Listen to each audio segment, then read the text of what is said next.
রবীন্দ্রনাথ ঠাকুরের পুতুল ভাই। ৭-৮-২৭ আমি বলেছিলাম বলে গুরুমশাই আমার পরে উঠল রাগে জন্য।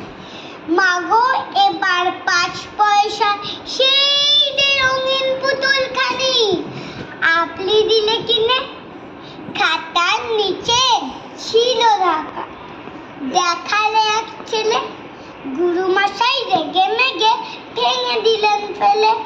বললেন তোর দিন রাত্রির কেবল যত খেলা, একটুও তোর মন বসে না পড়াশোনার বেলা।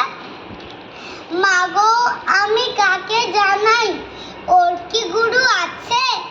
আমি যদি নালিশ করি এক্ষুনি তার কাছে কোনো রকম খেলার পুতুল নেই কি মা ওর ঘরে? সত্যি কি ওর একটুও মন নেই?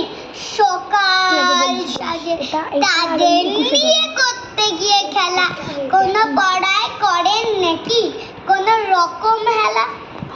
ও যদি সেই পুতুল নিয়ে ভাঙেন কে ওর আগে? বল দেখি মা ওর মনে তা কেমন তর লাগে। নমস্কার।